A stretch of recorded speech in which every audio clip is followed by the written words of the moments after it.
Cadeau Black Key Books. Les ratisseurs. Une aventure sérialisée. Écrit par R. Knight. Chapitre 1. Muscles alloués. Le portier et l'hôtesse étaient innocents, tout comme les clients dans la petite salle avant du restaurant. Un endroit tape à l'œil avec des lumières d'époque, des murs couleur crème, ornés d'œuvres d'art à vendre, et un menu imprimé quotidiennement.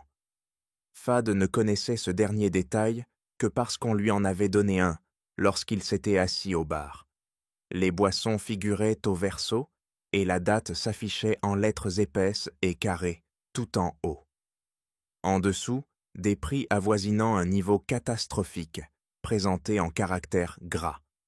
Alors Fade commanda un shot de vodka bon marché, laissa un billet de 5 sur le comptoir et pénétra dans la salle privée pour gâcher la soirée de tout le monde. 4 messieurs, comme Fad appelait tous ceux en costume, étaient jaunes et penchés sur leur dîner autour d'une table carrée en chêne. Fad remarqua qu'ils avaient éparpillé des miettes sur la surface luisante de la table. Des gouttes de vin rouge, issues de versements négligents, tachetaient la surface, négligées. Les 4 se tournèrent ensemble pour le regarder, leur bouche en divers états de mastication. Fad concentra son regard sur celui, assis dans le coin du fond, qui avait manifestement besoin de soins dentaires pour réparer quelques incisives qui fuyaient ses gencives. Leurs yeux suivirent ceux de Fade, et il observa leurs expressions passer de la curiosité à la confusion, puis à la peur. Ses yeux écarquillés et choqués indiquèrent à Fad qu'il était temps de commencer. « Messieurs, bonsoir », dit Fad en fermant la porte derrière lui. « Il semble que vous vous retrouviez du mauvais côté de l'argent de quelqu'un d'autre. »« T'es qui, bordel ?» articula péniblement le type le plus proche de lui.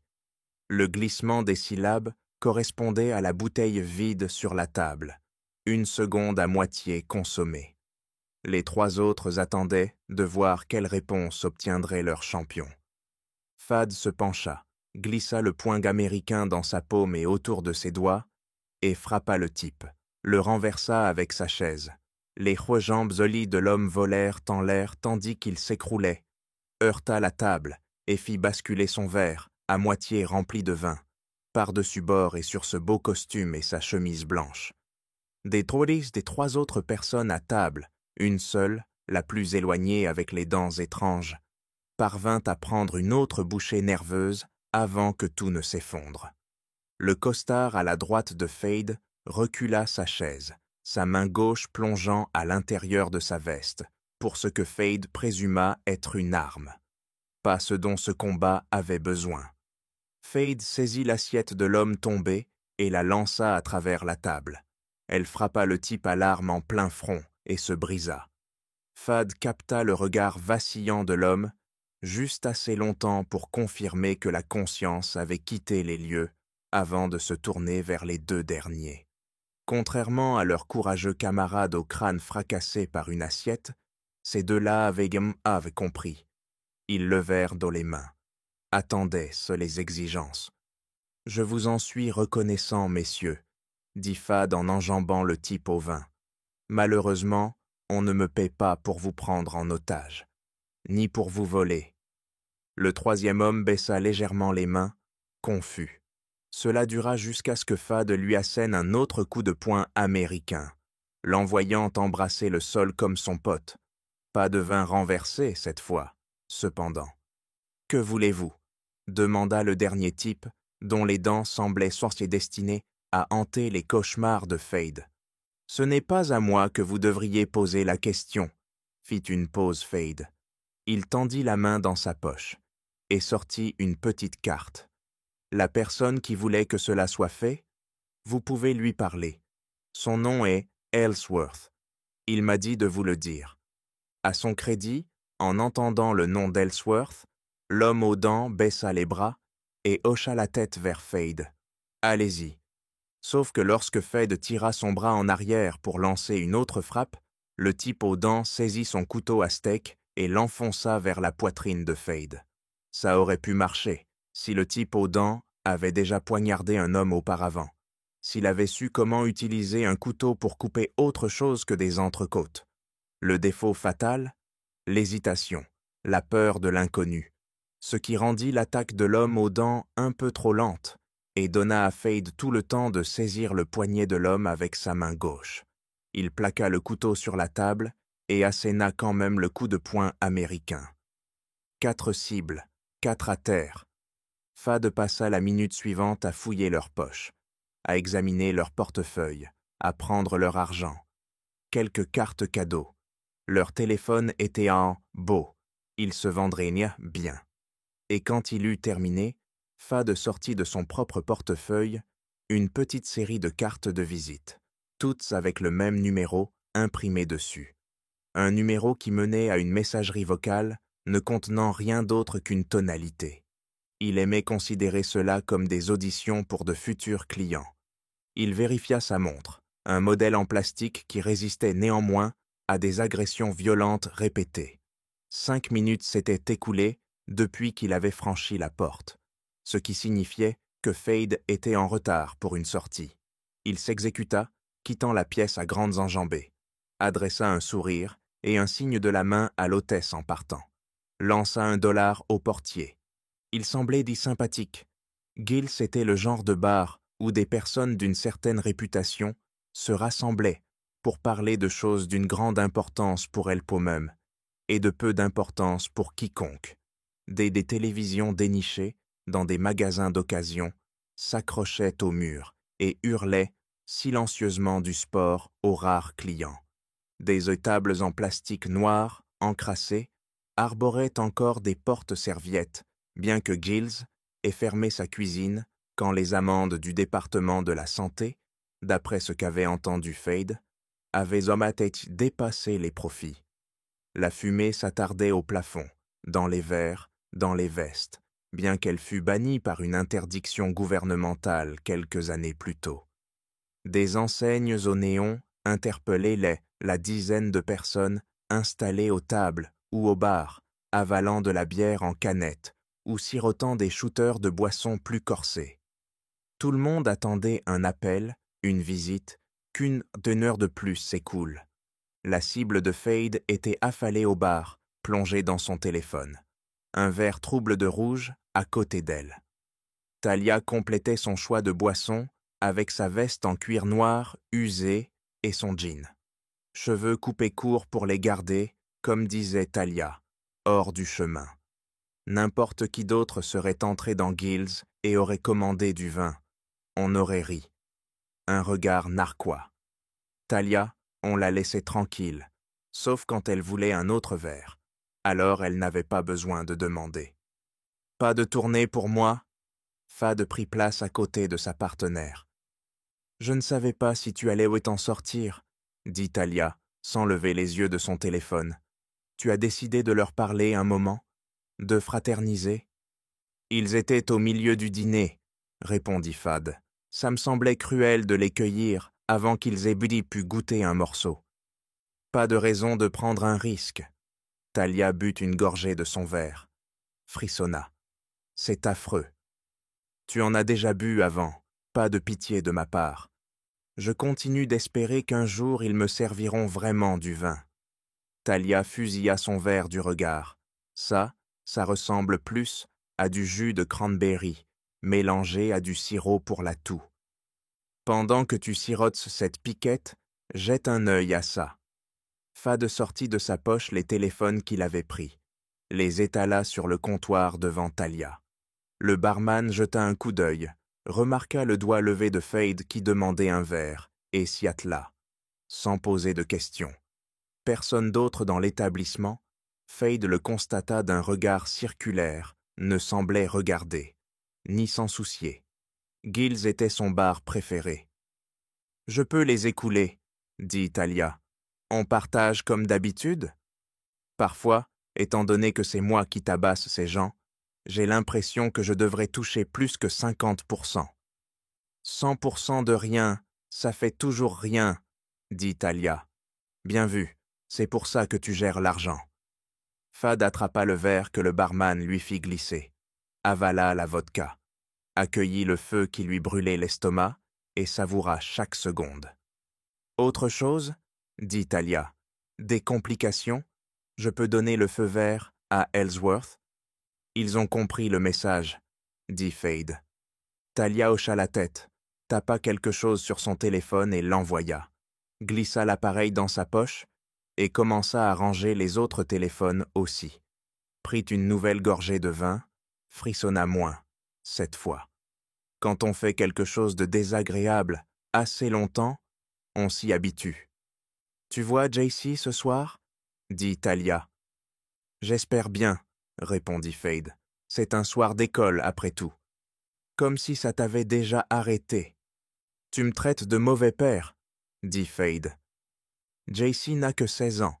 Elle ne devrait pas avoir à se débrouiller seule tous les soirs. C'est toi qui réserves les boulots. Je te dis ce qui est disponible. C'est toi qui remplis le calendrier. » Fad jeta un œil à un écran télé. Des résumés d'un match de baseball.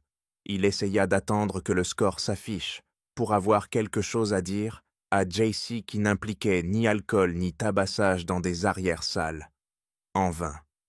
« Je n'essaie pas d'être dur avec toi, » reprit Talia après un moment de silence pesant. « Garder nos comptes bancaires bien remplis, c'est très bien. J'ai juste l'impression que si je ne suis pas celle qui te rappelle d'aller voir ta fille de temps en temps, personne ne le fera. » Fade acquiesça, leva un doigt pour demander un deuxième verre. « Tu sais ce qui s'est passé ce soir ?» dit Fad en sirotant son verre. Talia posa sa tête sur son coude, son regard allant de lui au vin, et inversement. « Quoi ? J'ai lancé une assiette, » dit Fade. « Un type a essayé de sortir un flingue, et maintenant il a des morceaux de céramique qui lui sortent du visage. Une image que j'attendais avec impatience. Plutôt rapide comme réflexion, non ? » Les yeux de Talia avaient une lueur d'amusement.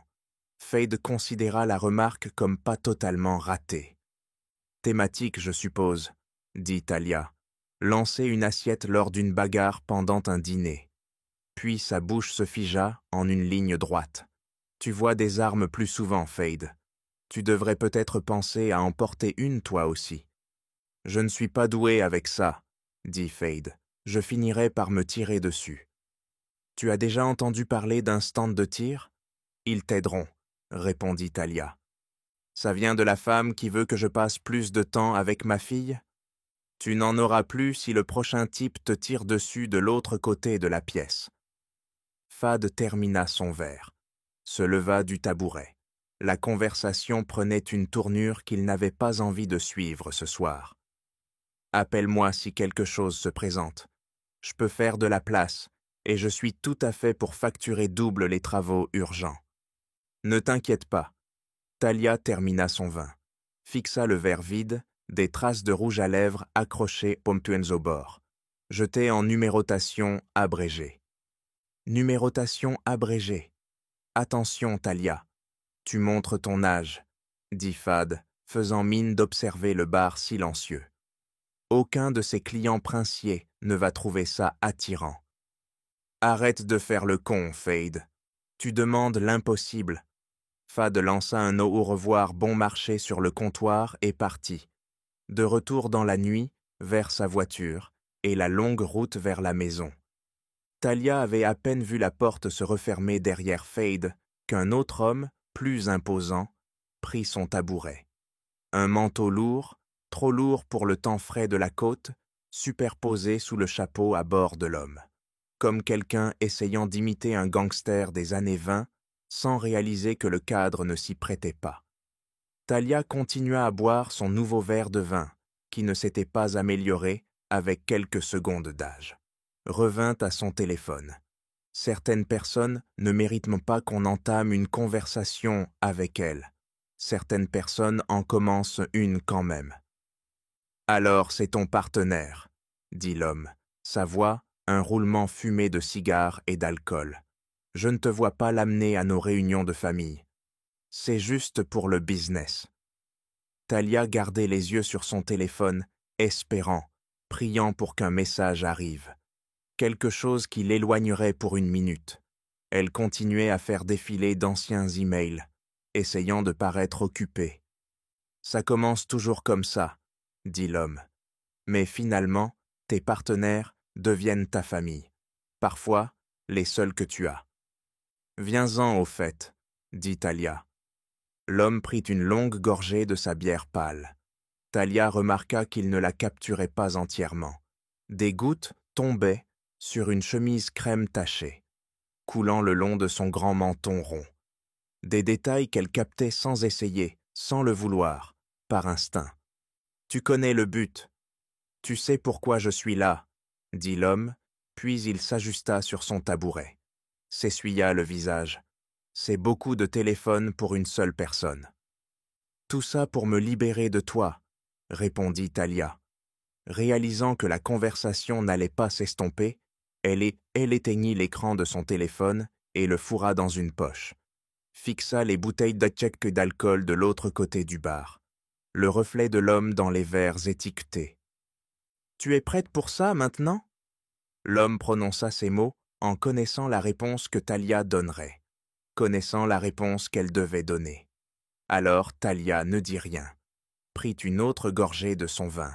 « C'est bien ce que je pensais, » continua l'homme. « Mais voilà le truc, tu n'es plus une enfant. Je n'ai plus besoin de te ménager. Donc soit tu acceptes mon offre, soit je te coupe les vivres. » Talia avait attendu ces mots pendant longtemps, des années. Pourtant, pour une raison quelconque, quand les mots flottèrent dans l'air jusqu'à ses oreilles, des ongles griffèrent autour de sa poitrine. C'était vraiment en train d'arriver, ce dernier lien qui se défaisait pour elle. « Qu'est-ce que tu veux que je fasse ?» Talia n'était pas sûre de pourquoi elle demandait. Peut-être une sorte de dernier souffle, une chance de s'accrocher. Elle se détestait pour ça, mais le désespoir fait souvent une moquerie du courage. Le loyer tombait toujours, indépendance ou pas. « Reviens, » dit l'homme. « Il y a une place pour toi. »« Ça n'arrivera pas, » répliqua Talia. L'homme attendit un moment, donna à Talia une chance de reconsidérer, puis il finit sa bière et se leva de son tabouret. « Très bien, je ne plaisante pas avec ces choses-là. Tu es sur une liste maintenant. On n'oublie pas ceux qui partent. Pourquoi est-ce que ça t'importe autant ? » « Parce que d'autres pourraient avoir des idées, » dit l'homme. « Et tu viens de devenir mon exemple parfait. Si je suis prêt à me débarrasser de ma propre nièce, eh bien, aucun des autres n'osera s'écarter d'un pouce. »« J'aimerais bien te voir essayer, » dit Talia, sa main gauche glissant sous sa veste. Elle agrippa le pistolet dans son holster d'épaule, prête à dégainer et tirer si son oncle décidait de faire un geste. L'homme lui adressa un sourire malsain. « Souviens-toi, c'est entièrement ton choix, » dit son oncle en se levant du bar. Il sortit par l'unique porte. Talia resta au bar 1 minute de plus. C'est le temps qu'il lui fallut pour relâcher l'emprise sur son pistolet. Pour que sa main droite amène le verre à ses lèvres une dernière fois, le liquide rouge coulant dans sa bouche et son estomac, emportant l'inquiétude qui s'y était logée. Assez longtemps pour que son téléphone bip, pour un court message, un numéro, pour qu'un travail se présente. À un moment donné, la soirée avait décidé de pleuvoir. Les gouttes tombaient, grosses et lourdes, s'écrasant contre le pare-brise de Fade comme des bombes. Des bombes inutiles, à en juger par la quantité de restes d'insectes qui collaient encore à la vitre devant lui. Fad tira sur le levier, espérant que ses essuie-glaces feraient danser leur travail, mais aucun liquide ne sortit. L'essuie-glace droit resta obstinément immobile. Au même moment, le CD commença à sauter, répétant la sonnerie de trompette tonitruante de Louis, comme si la légende annonçait l'arrivée d'un ancien monarque à la cour. En représailles, Fade rétrograda et fit dépasser sa voiture d'un minivan qui s'obstinait à rouler lentement devant lui. Il se rabattit dans sa voie juste avant qu'un camion poubelle, venant en sens inverse. Pourquoi circulait-il si tard? Ne le réduise en bouillie. Il eut encore le temps de freiner avant de griller un feu rouge surveillant une intersection bordée de restaurants aux lumières tamisées, glissant de nouveau dans la banlieue. Le téléphone vibra. JC. Fad appuya brusquement du doigt sur l'appareil, activant le haut-parleur alors que le téléphone reposait dans son porte-gobelet. Ou plutôt, vu la quantité de café et de soda renversés, y était collé. « Je suis en route », dit Fade en guise de bonjour. « J'allais justement te demander si tu voulais dîner. » La voix de JC résonnait avec un entrain peu naturel. Comment elle pouvait avoir autant d'énergie en toutes ces circonstances? Fade l'ignorait. Des drogues, supposait-il, mais Talia n'arrêtait pas de lui dire que les jeunes étaient simplement comme ça. Qu'est-ce qu'il y a au menu? Ce que tu pourras ramener? La voix de JC prit cette intonation bien trop innocente, ce ton plein d'espoir, souhaitant que Fade adhère volontiers à l'idée. « Où sont passées mes courses ?» dit Fade. Puis, le téléphone vibra à nouveau. Talia qui appelait. « C'est, mon autre question, » dit JC alors que Fade tendait la main vers le bouton. « Talia m'appelle, je te rappelle. » Mais le four est en train de brûler. La voix de JC fut coupée quand Fade appuya sur le bouton. Puis, il réalisa ce que JC venait de dire. Le minivan derrière lui klaxonna et Fade fit bondir sa voiture en avant. « Talia, » commença Fade. « Fade, c'est un gros coup. Et ils le veulent, ce soir, sinon je n'aurais pas appelé si vite. » Talia parlait rapidement, sa voix se mélangeant au bruit de la rue. Elle était sortie, réalisa Fade, ce qui signifiait que l'affaire était sensible. Elle ne pouvait pas risquer que quelqu'un surprenne la conversation. « JC est peut-être en train de mettre le feu à ma maison, » répondit Fad. « Elle tiendra encore un moment, » dit Talia. Le minivan le collait. Ses phares, brillants à la hauteur parfaite pour traverser la lunette arrière de Fade, aveuglant. Il jeta un coup d'œil au compteur de vitesse, 10 en dessous de la limite. Il appuya sur l'accélérateur et le van recula. « Je te ferai payer chaque morceau carbonisé, » dit Fade. Le téléphone vibra à nouveau. JC qui rappelait. « C'est Ellsworth. Il dit que tu as assuré ce soir, » Talia parlait.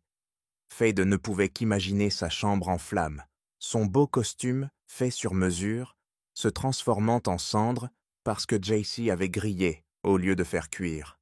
« Désolé, une seconde. » Fad appuya de nouveau sur son téléphone. « JC, qu'est-ce qui se passe, bordel? » « J'ai envie de tacos. » JC n'avait aucune panique, aucune peur dans sa voix.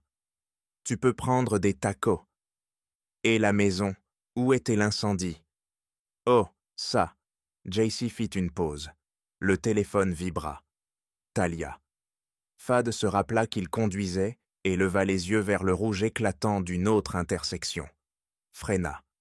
Dérapa sous la pluie. Une voiture passa en trombe devant lui, klaxonnant. Il n'y a pas d'incendie. Pas d'incendie? Fad réfléchit brièvement à la stupidité de battre 4 voyous mortels sans une égratignure pour ensuite mourir dans un accident de voiture. Le téléphone vibrait toujours. Ouais, je plaisantais juste. Fad appuya de nouveau sur son téléphone, revint à Talia. Ellsworth, qu'est-ce qu'il veut? Dit Fade. Il y a une fête, dit Talia. Qui se passe ce soir? Un mardi? Les jeunes font les choses les plus folles, répondit Talia. Ne m'en parle pas, dit Fad. Qu'est-ce qu'il veut? Le feu passa au vert. Fad s'en aperçut et avança. Puis réalisa qu'il était censé tourner à gauche. Merde. La pluie tombait plus fort, comme si elle s'accordait à son humeur. L'hôtesse, une fille. Il veut que tu l'emmènes à une adresse que je t'enverrai. Talia fit une pause. Fad, qu'est-ce que tu fais? Elle avait dû l'entendre jurer. Fad fixait la route, se déplaçait lentement, ce minivan toujours collé derrière lui. Il avait besoin d'un endroit pour faire demi-tour. « J'essaie de survivre, Talia, » répondit Fade. Le téléphone recommença à vibrer. JC. « D'accord, tu penses pouvoir le faire? » La somme est importante. Ellsworth est prêt à couvrir l'urgence. « Envoie-moi les détails, » dit Fade. Une ouverture dans la circulation. Il tourna brusquement à gauche, grimpa sur l'allée et fixa l'enseigne devant lui, là où il venait de s'engager. Cortez's Cantina. Il répondit au téléphone. Alors, à propos de ces tacos. Chapitre 2. Cocktail de fête. JC regrettait les tacos. Cortez's Cantina n'était pas ce qu'elle avait en tête quand, prise d'une envie irrésistible de salsa épicée et de tortillas croustillantes, elle avait fermé le réfrigérateur sur les courses de son père. L'idée étant de substituer, tu sais, quelque chose de délicieux et facile à une tentative hasardeuse de transformer des ingrédients aléatoires en un plat qui ne la rendrait pas malade. Cortez's Cantina, cependant, appartenait à cette strate brumeuse de cuisine mieux appréciée après l'heure du crime, quand la déception causée par la nourriture était susceptible d'être éclipsée par les événements précédents de la nuit. Au lieu de cela, elle se retrouvait avec de la viande grasse étalée sur des tortillas dures qui se brisaient au moindre contact. « Alors, raconte-moi, » dit Fad en posant le plateau sur la table pour 4 personnes aux chaises dépareillées. 2 d'entre elles exploraient les profondeurs du bois sombre, comme si elles provenaient d'un magasin de meubles d'une forêt hantée. Une autre avait un aspect bronzé, comme si elle avait été décolorée sur une plage pendant une décennie. La 4e, à en juger par le regard nostalgique qui envahissait les yeux de Fade chaque fois qu'il s'y posait, devait être liée à un souvenir que JC n'était pas encore qualifié pour entendre. Elle portait plus que sa part d'éraflures et de bosses, d'autocollants défraîchis et de taches d'origine indéterminée. Une chaise qui valait 1000 mots. Ce qui était, plus ou moins, le principe directeur de leur maison. Un endroit étroit dans une rue tranquille, rempli de souvenirs auxquels JC n'avait qu'une participation minime. Des souvenirs dans lesquels Fade semblait plonger et ressortir tant qu'il était dans la maison, qu'il évitait autant que possible. Pourquoi avoir un foyer où l'on ne voulait pas être? JC ne le savait pas. Mais après tout, son père devait approcher la 40aine et elle avait beaucoup de temps pour arriver de là où elle était à là où il en était. « De ma journée ?» demanda JC en s'asseyant en face de Fade, lui servant une assiette. Pas besoin de couvert pour les tacos, juste les mains. Elle avait lavé les siennes, elle n'avait pas remarqué si son père avait fait de même. De n'importe quoi, vraiment.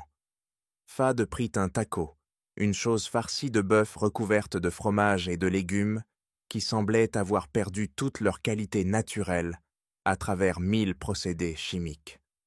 Ils autorisent donc les élèves de seconde à aller au bal de promo cette année, dit JC, si on l'avait plaqué contre un mur pour lui demander pourquoi elle avait commencé par cette déclaration, celle qui menait directement vers toutes les conversations qu'elle ne voulait jamais avoir avec son père.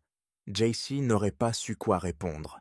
Peut-être parce que, depuis son annonce ce matin, c'était tout ce dont ses amis avaient osé parler, jusqu'à ce qu'Ali mentionne la fête de ce soir, chez l'ami d'un ami sur la colline. Le bal de promo? Fad reprit soudain ses esprits, ses yeux remontant du taco au visage de JC. Elle essaya d'avoir l'air innocente, sans succès. « Tu cherches à te trouver un cavalier? Tu insinues que je devrais m'efforcer d'en trouver un, papa ?» répliqua JC, essayant de trouver une échappatoire à cette conversation. Devrait-elle renverser un taco par terre? Tentant, mais cela signifiait perdre un taco. Pas encore justifié. Pas encore. Je n'insinue rien. Fad mordit dans son taco. Il attrapa les sodas qu'il avait pris avec et aspira bruyamment dans la paille. Si je décide d'y aller, alors oui, je trouverai un cavalier. JC saisit l'opportunité de changer de sujet. Qu'est-ce qui se passe dans ton monde?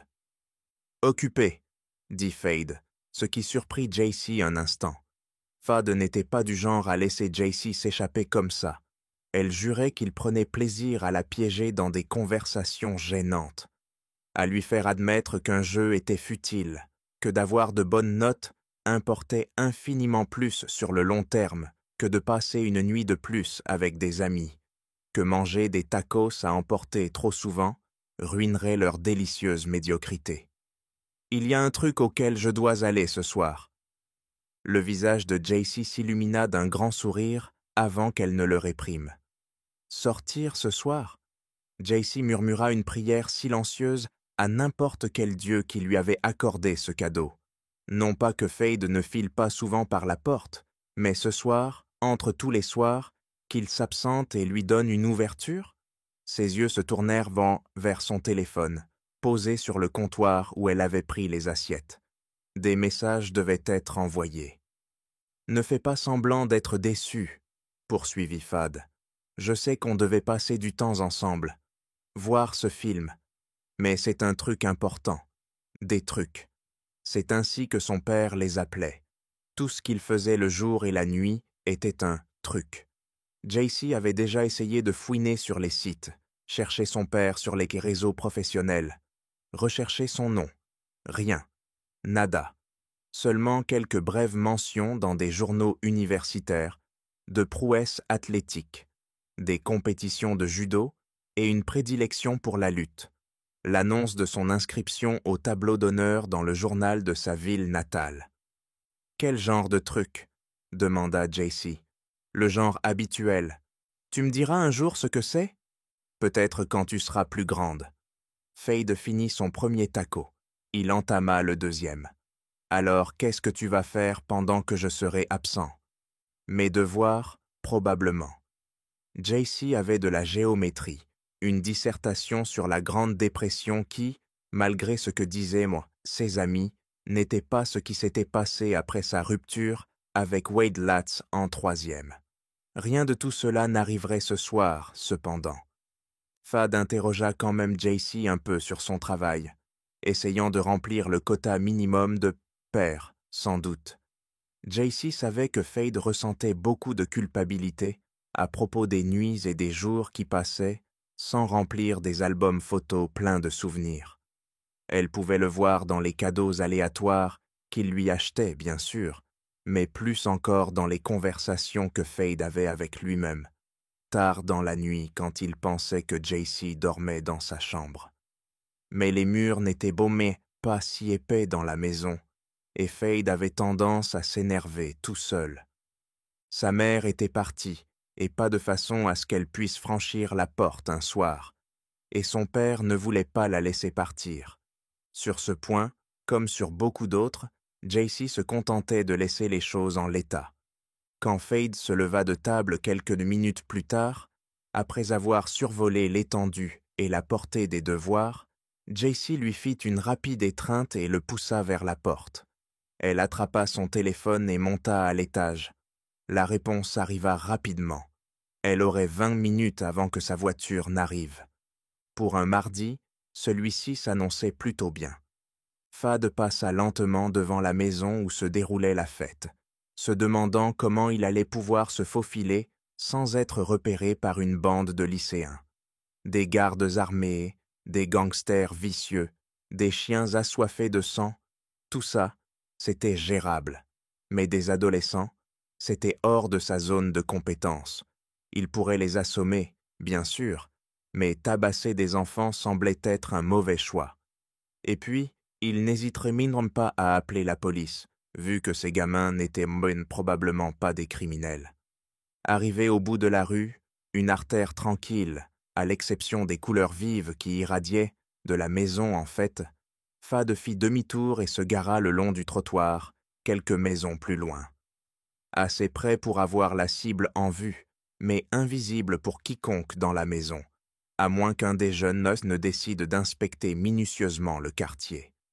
Fad saisit son téléphone et composa le nom de Talia. « J'ai besoin d'avoir 16 ans à nouveau, » dit Fad quand Talia décrocha. « Toi comme moi. »« Une idée pour entrer dans ce truc. »« Quel genre de truc ?» demanda Talia. et Fade perçut la plus légère trace de vin dans sa voix. Intéressant.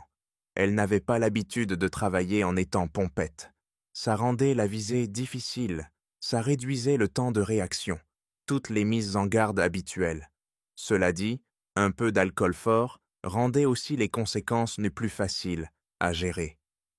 Le genre de truc auquel je n'allais pas. Je ne te connaissais pas au lycée, Fade. Disons simplement que je n'étais pas dans le circuit des raves.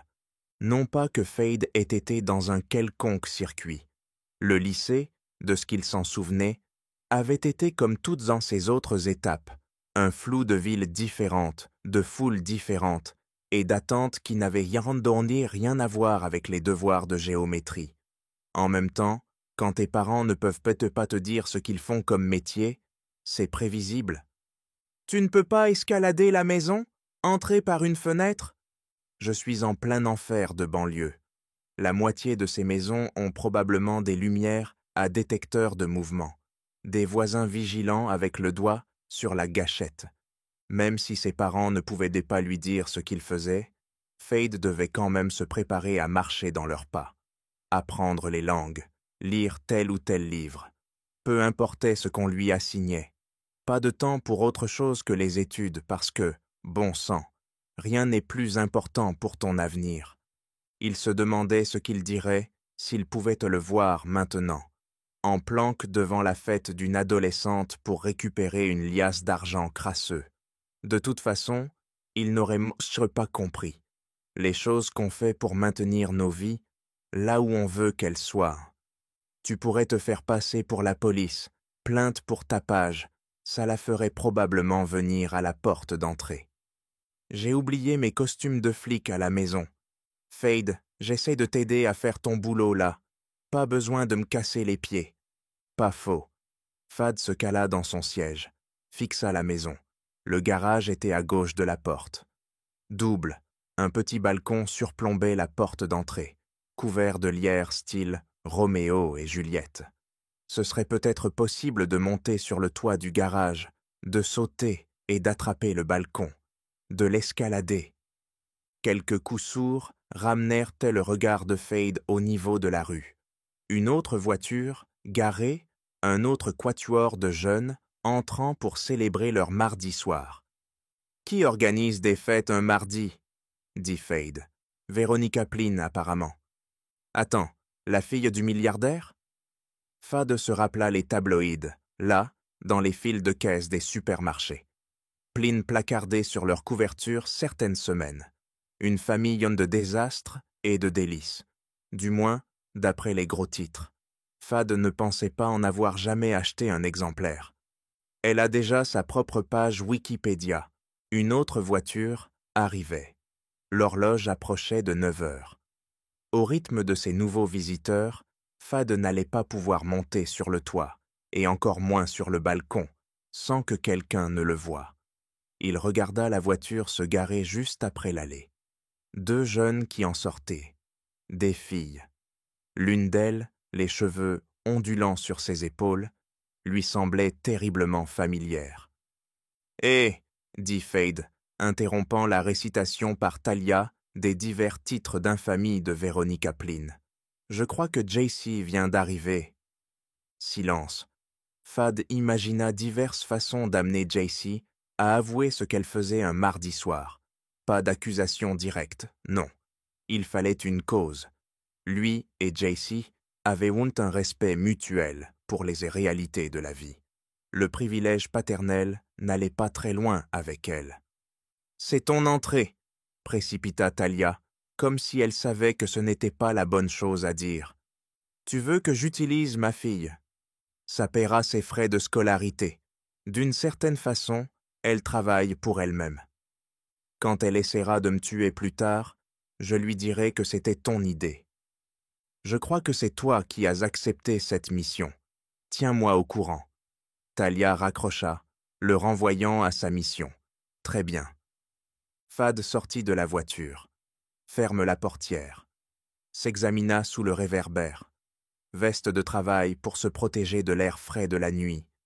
Chemise à col en dessous pour répondre aux critères vestimentaires du dîner. Jean, et une paire de chaussures qui semblaient formelles, mais qui, en pratique, lui permettaient de courir 1 mile en moins de 4 minutes si nécessaire. Ouais, il pourrait passer pour le père inquiet. En marchant le long du trottoir, Fad jeta un coup d'œil aux autres maisons. Lumières allumées. Une famille semblait nettoyer après le dîner. Une paire de gamins courant d'avant en arrière avec la vaisselle. Celle d'en face, à côté de la maison en fête, avait les arroseurs en marche. Tout était si pittoresque, si parfait. Et puis Véronica Plyn et sa fusée disco. Fad se tenait maintenant directement en face de sa maison, les rideaux tirés, mais c'était comme essayer de masquer le soleil avec un mouchoir en papier. Tourbillon de couleurs. Le doux battement des basses faisait vibrer le béton même à cette distance. Fad regarda en haut et en bas de la rue, voie libre pour traverser. Remontant l'allée, les mains hors des poches. Un sourire forcé sur les lèvres. Debout devant la porte. Main levée. Il frapperait et dirait quoi? « Salut, je cherche JC? Je suis son père? Et, JC est là? C'est l'heure pour elle de rentrer à la maison? Qu'est-ce que vous faites, les jeunes, un mardi soir? » Il avait défoncé plus de portes qu'il ne pouvait en compter. Fait irruption dans des réunions, des transactions et des bagarres. C'était un boulot, Fade. Traite-le comme tel. Le sourire disparut. Sa main se posa sur la poignée, un modèle circulaire en argent. Elle tourna. Fad ouvrit la porte et pénétra dans son enfer personnel. Il y avait des choses dans les fêtes que JC pouvait, sans équivoque, dire qu'elle appréciait. La musique, particulièrement les chansons rapides qui défilaient au rythme des lumières et te donnaient ce baiser d'énergie à haute octane, les gens, voir ses camarades de classe en dehors de, tu sais, la classe, c'était comme voir une fleur timide s'ouvrir. On ne savait jamais ce qu'il cachait derrière les murs beiges de l'école. Et, bien sûr, l'imprévisibilité. Qu'est-ce qui va se passer ce soir? Demanda JC à son ami et chauffeur, Ali, tandis qu'elles entraient dans le vestibule de Véronica Plyn. Des banderoles en soie artificielle de toutes les couleurs pendaient d'un petit lustre. Des tomili des tableaux encombrés d'or les murs blancs. De l'art, pas des photographies. Des peintures aux couleurs éclaboussées. Des paysages teintés de façon peu naturelle. Un escalier montait sur la droite. Un deuxième étage à une douzaine de marches recouvertes de moquettes. Une ouverture donnait sur un salon animé. « Qu'est-ce qui ne va pas se passer, tu veux dire ?» répondit Ali, sa voix s'estompant alors qu'elles apercevaient, au bout d'un couloir, un assortiment vraiment merveilleux de choses pour lesquelles le père de JC l'aurait tué, rien que d'y penser. « Tu veux partir ?» JC posa la question par politesse. Il y avait des événements à vivre ici, des histoires à raconter. Comme Ali ne disait rien, JC lui saisit le poignet et la tira en avant. « Allez, jetons juste un coup d'œil. Si c'est nul, on s'en va. » Le couloir passait devant une petite salle de bain, porte verrouillée et occupée, et menait à une cuisine. Et quelle cuisine! JC détourna son regard du plateau de drogues et d'alcool, étalé sous un papier plié qui disait, en cursive élégante, « Servez-vous » et observa l'arrangement impeccable des appareils électroménagers. Des mixeurs et des éplucheurs, des casseroles suspendues au-dessus d'un îlot central avec une cuisinière à gaz, des plans de travail en marbre, ou assez bien imités pour la convaincre, un frigo qui ressemblait davantage à un ordinateur. Le point fort étant, bien sûr, Danny Jackles, debout là, tenant la vedette devant deux de ses larbins préférés qui vidaient des gobelets rouges remplis de boissons. Danny Jackles, avec ses cheveux toujours coiffés pointant droit devant, comme une vague de rasoir se dirigeant vers un lointain.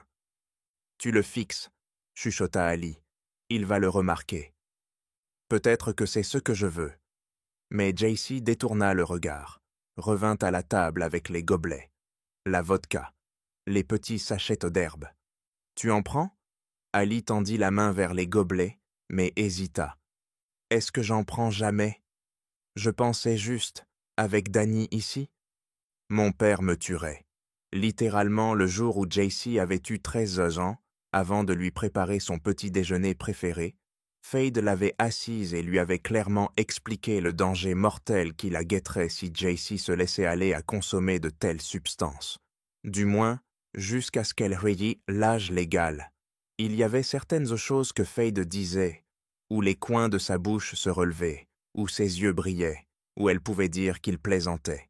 Ceci, cependant, ceci lui avait été imposé comme une enclume, sans humour, sans blague, juste simple, grave et sacrément efficace. « Alors, ça te dérangerait de conduire ?» dit Ali. JC secoua la tête, et les clés d'Ali atterrirent dans sa main une seconde plus tard.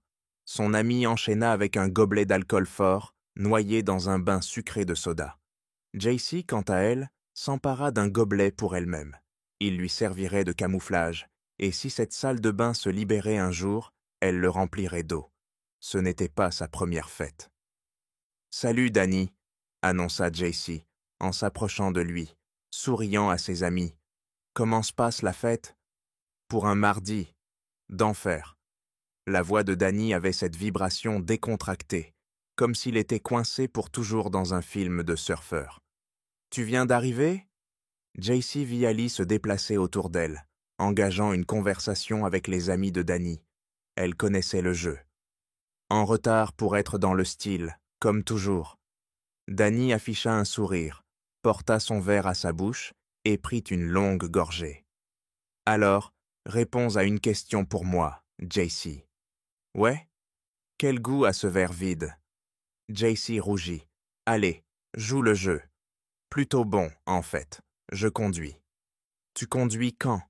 Danny jeta un coup d'œil à l'horloge au-dessus du four. Il n'était même pas tard encore. « Ce n'est pas ma voiture. Il était temps de renverser la situation. »« Alors, comment connais-tu Véronica ?» Danny haussa les épaules. « Je ne la connais pas. Je ne l'ai jamais rencontrée. Je pense que les gens squattent juste cet endroit.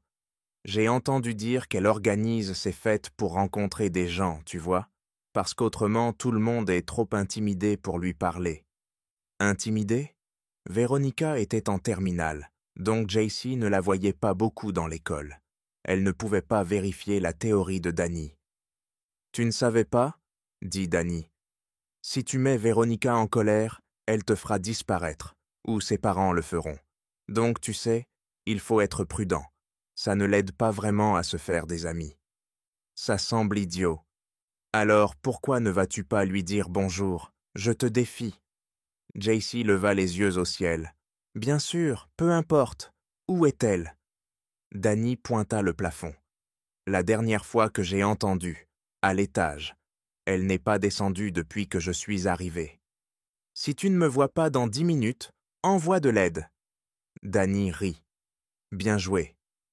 JC se retourna, descendit le couloir, prit à gauche, monta les escaliers. Elle entendit la porte d'entrée s'ouvrir derrière elle, mais ne regarda pas en arrière. Probablement plus de gens qu'elle ne connaissait pas. En haut des escaliers, le deuxième étage commençait par un couloir étroit, un bureau sur sa gauche, salle de bain et douche sur sa droite, puis la porte grande ouverte sur l'espace géant qui servait de palais personnel à Veronica Plynn. JC s'approcha de la porte à pas feutrés, jeta un coup d'œil à l'intérieur. La pièce était remplie du genre de choses que JC aurait si elle pouvait avoir tout ce qu'elle voulait. Gadgets et affiches, couches en cascade de maquillage et de rouges à lèvres. Un équipement complet de hockey féminin suspendu au mur du fond. Un miroir plus grand que JC elle-même se dressait entre deux fenêtres. Un lit plus grand que la chambre de JC, couvert d'oreillers. « Ça te plaît ?» dit une voix, élégante et acide, et JC mit une seconde à trouver sa propriétaire, main sur son téléphone, qui la regardait depuis une porte grillagée menant au balcon. « Oui ?» répondit JC à Véronica. L'hôtesse portait un pull chic, d'une marque bien au-delà de l'univers mode de JC. Jean et chaussettes. Manucurée mais pas trop maquillée, Veronica Plynn apparaissait à JC comme une joueuse de nouveau monde, aussi éloignée de sa réalité que, disons, le président ou une star de cinéma. Cette réflexion n'eut pas beaucoup de temps d'antenne.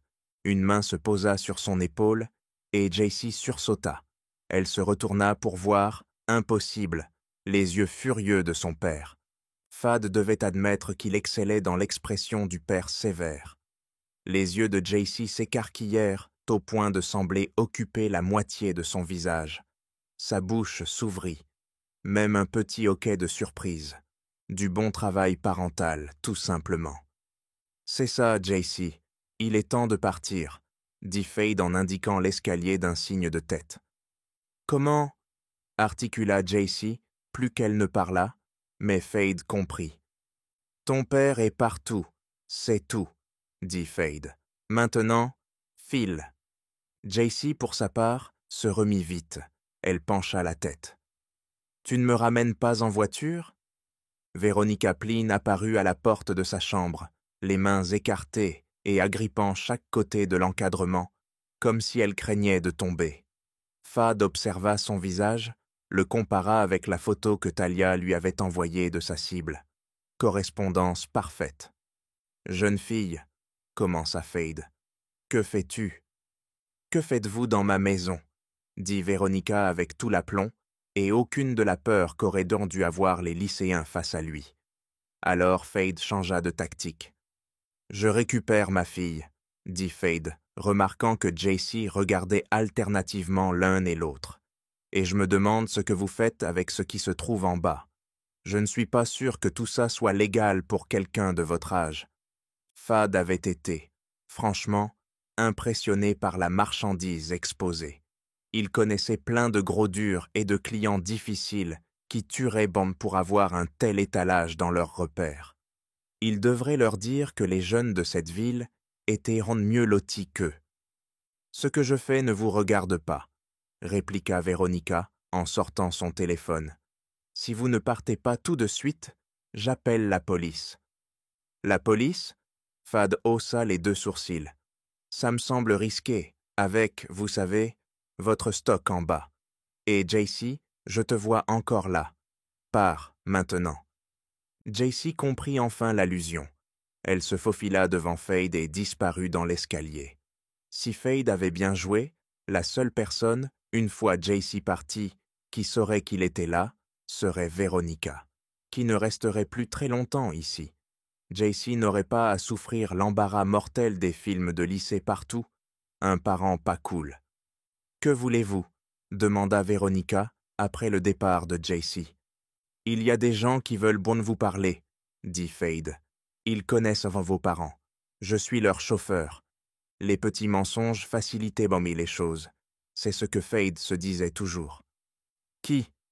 On ne me paie pas pour poser des questions. » « Eh bien, allez vous faire voir. » Veronica porta son téléphone à son visage.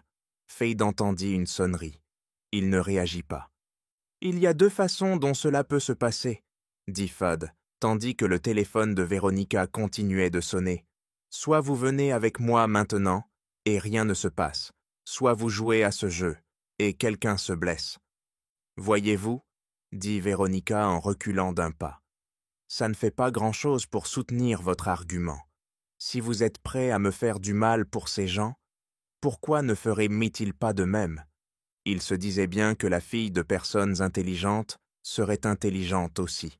Connerie, en bas, mise en à part. » Fad entendit le téléphone décrocher alors qu'il essayait de penser à quelque chose de plus persuasif. « Oui, Grady ?» dit Veronica dans le téléphone. « Il y a un type chez moi. Il me dit que je dois partir avec lui. Il me menace, vraiment. » Fad entendit quelques mots et un clic. « Donc, pas la police ? Mes parents ont une masse salariale, » dit Veronica en s'appuyant contre le mur du fond, près d'une commode. « Vous avez quelques minutes avant qu'ils ne reviennent ici, et alors les choses vont très mal tourner pour vous. Puis-je vous poser une question ? demanda Fad en se déplaçant vers la porte. C'est votre temps, haussa les épaules Véronica. Vous organisez une fête, mais vous êtes ici dans votre chambre toute seule? Pourquoi? En quoi ça vous intéresse? Simple curiosité. Véronica le fixa. Fad était honnêtement curieux, aussi, mais il gagnait surtout du temps. Il devait être sûr que JC était parti depuis longtemps avant que lui et Véronica ne s'en aillent. Si cela signifiait que les gardes du corps de Véronica devaient encaisser quelques coups, eh bien, c'était pour ça qu'ils étaient là. « Vous savez qu'on va vous tabasser, n'est-ce pas ?» dit Véronica, et Fade perçut une note d'interrogation dans sa voix. « Grady travaille pour mon père. Il ne prend pas bien les menaces. Je m'en sortirai. Vous allez me donner une réponse. » Tout compte fait, Fad ne cherchait pas à laisser la maison saccagée, ni à tabasser un homme devant une bande de gosses, mais pour la somme d'argent dont Talia parlait, il supporterait beaucoup. « Je n'aime pas les fêtes, » dit Véronica, en regardant à nouveau son téléphone. « C'est, de loin, le moment le plus intéressant que j'ai jamais passé à l'une d'elles. »« Alors pourquoi en organiser ?»« Parce que c'est attendu, » soupira Véronica. « C'est le moyen le plus simple pour que les gens vous aiment, vraiment, si vous leur donnez des choses. En temps normal, je dirais que c'est une terrible façon de se faire des amis, mais vous avez l'argent, alors pourquoi pas? » Fad entendit la porte d'entrée se fermer. Le moteur d'une voiture démarra un instant plus tard. JC, ou son ami, s'était garé près de la maison. Il y avait de fortes chances qu'elle soit partie, ce qui signifiait qu'il était temps de s'en aller. Il fit un pas dans la chambre et, plus vite qu'il ne l'aurait cru possible, Véronica tendit la main derrière la commode et sortit un petit revolver à canon court.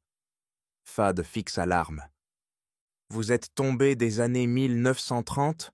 demanda Fade. « Je tire mieux avec ça que vous ne le pensez, » répondit Véronica. « Ça tuera à cette distance. »« Je n'en doute pas, » dit Fade. Puis il bondit en avant et vers la droite. Il pariait que mademoiselle Véronica Plynn, mondaine réticente de 18 ans, ne serait pas rapide sur la gâchette. Il avait vu juste. En un instant, Fade avait écarté la main gauche de Véronica de l'arme, plaquant le reste de son corps contre le mur. Sans la libérer, Fade posa le pistolet sur le dessus de la commode, le poussa hors de sa portée. Deux façons de quitter cet endroit, tranquillement ou inconsciente. Votre choix? J'irai, dit Véronica. La chose la plus intelligente que vous ayez dite de toute la soirée. Fade appuya contre son dos et fit avancer Véronica. Il tendit le bras et prit le téléphone de la main de Véronica pour le fourrer dans sa propre poche. Les deux marchèrent le long du couloir et Véronica ne lui résista pas. Ils jetèrent un coup d'œil en bas des escaliers, pas d'étudiants. Beaucoup de bruit venait de la cuisine et du salon. « Continue. Descends et sors par la porte, » dit Fade. « Est-ce que je peux mettre des chaussures? » Non. Tu sais combien coûtent ces chaussettes? Fad jeta un coup d'œil à ses pieds. Les chaussettes étaient de violettes. C'étaient des chaussettes. Non, et je m'en fiche. Véronica descendit les marches, ouvrit la porte et sortit. Fad était juste derrière elle. En sortant, Fad vit la tête de Véronica tourner légèrement vers la gauche. Il n'y avait rien là-bas sauf un buisson. Alors Fade poussa la fille et se baissa en sortant. Le coup de poing passa au-dessus de sa tête, ne frappant que l'air. Fad donna un coup de coude gauche, se tournant pour le voir frapper le ventre d'un grand Irlandais, à l'air contrarié. Le coude de Fade se perdit dans le ventre de l'homme. Fade supposa que c'était Grady. Les mains de Grady se refermèrent sur le bras de Fade, et le garde du corps projeta Fade en avant. Il accompagna l'élan, se retrouvant sur ses pieds, à côté de Véronica, qui se relevait de l'herbe. « Qu'est-ce que tu fous à essayer d'enlever une fille ?» demanda Grady en s'avançant vers Fade. Aussi bedonnant que Grady puisse être, le garde du corps portait bien son poids. Il transforma sa masse en un crochet du droit, qui, Fade en était sûr, avait terrassé de nombreux idiots dans l'histoire certainement vaste des bagarres de bar de Grady. Malheureusement pour Grady, les crochets du droit à pleine puissance étaient les mouvements préférés de Fade à contrer. Fade esquiva le coup, saisit le bras frappeur de Grady et tira l'homme vers lui. Il tendit une jambe et attrapa la cheville de Grady. Il fit trébucher l'homme dans l'herbe. La chute écarta la veste de Grady, révélant un impressionnant arsenal d'armes, dont un taser et un spray au poivre. Fade s'empara du premier tandis que Grady commençait à se relever. « T'es un petit malin, toi, hein ?» marmonna Grady en se tournant pour regarder Fade, qui lui tira avec le taser en plein visage. Très malin. Fade laissa tomber le taser, qui atterrit juste devant le corps tremblant de son propriétaire.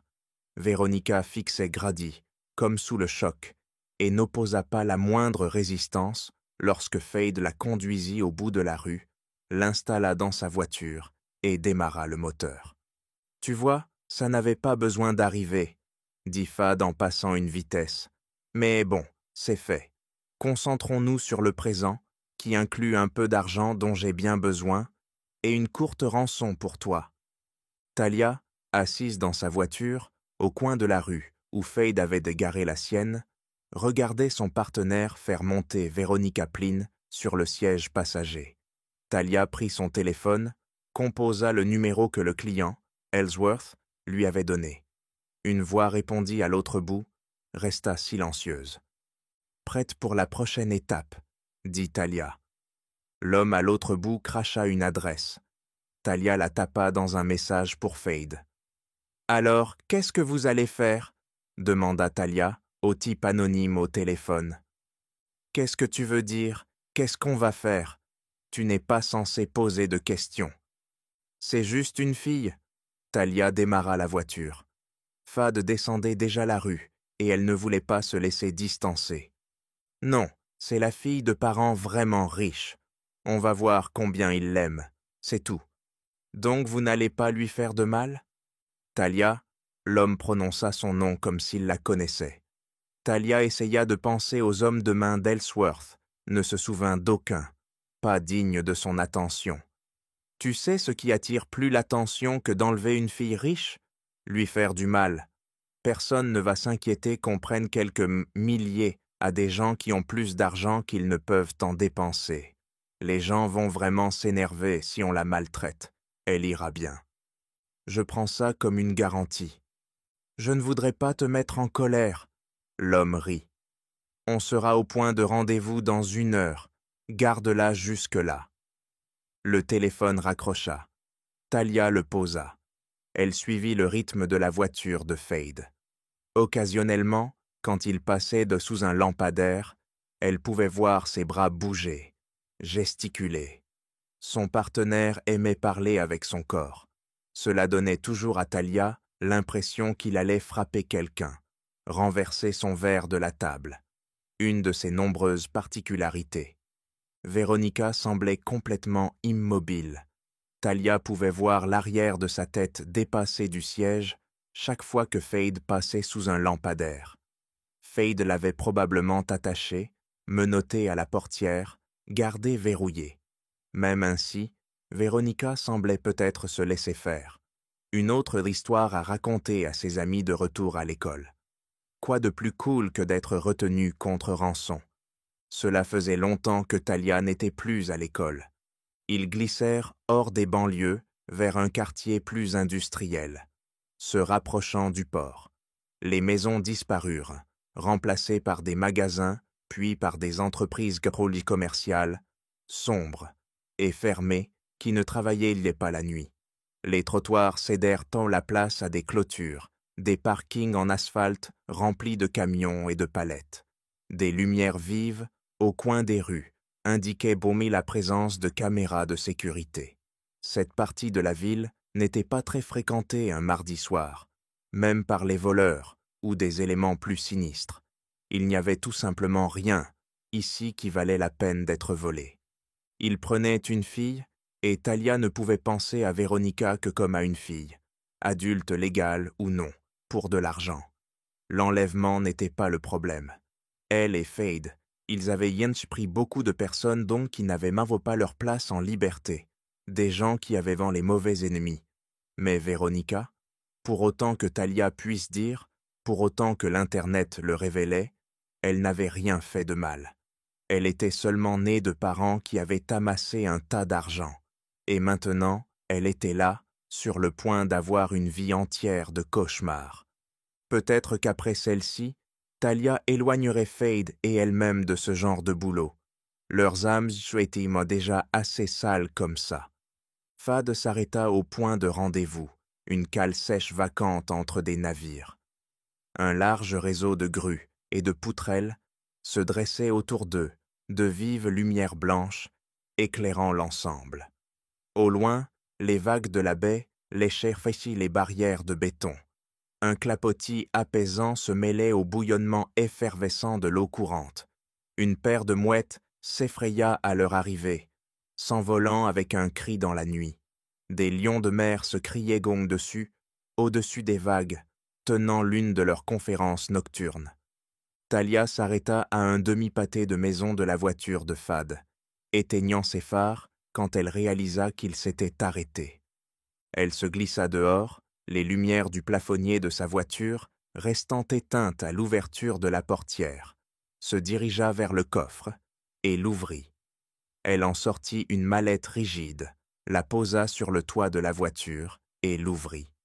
À l'intérieur se trouvait le type d'arme qui la rendait précieuse, qui pouvait assurer la sécurité de Fade, qui se situait définitivement hors de la zone légale pour les armes à feu dans la ville. Elle l'installa sur le côté droit de la voiture, caché de la vue de tout véhicule passant. À travers la lunette, elle avait une excellente vision de la zone de rendez-vous. Elle vit Fade sortir de la voiture et commencer sa marche. Ils avaient une demi-heure à tuer avant qu'Ellsworth et ses sbires n'arrivent. Le temps de vérifier et de s'assurer qu'il n'y avait pas de surprise qui les attendait. Les accords étaient dire des accords, mais on ne savait jamais quand quelqu'un prévoyait de vous doubler. C'est pourquoi Talia s'était habillée en noir, pourquoi sa voiture n'attirerait pas l'attention, et pourquoi il faudrait tomber sur elle par hasard pour remarquer qu'elle était prête à abattre tous les arrivants à distance. Mais elle n'était pas préparée à ce qu'elle vit. Une paire d'individus à l'allure étrange qui se promenaient autour d'une des poutres, semblant sortir de nulle part. L'un d'eux, un homme costaud portant un grand chapeau à large bord, comme s'il était sorti d'un des films de Clint Eastwood que regardait son père. L'autre, une femme, portait une veste de sport bleue et des leggings de fitness élégants, comme des personnages sortis d'une mauvaise publicité. Talia fixa sa lunette sur eux, alors que Fade se tournait pour les saluer. L'équipe d'Ellsworth opérait en costume. Talia ne pouvait penser à aucun groupe qui s'habillait comme s'ils allaient à une soirée déguisée. Son contrat avec Fade venait d'être interrompu. Mais par qui?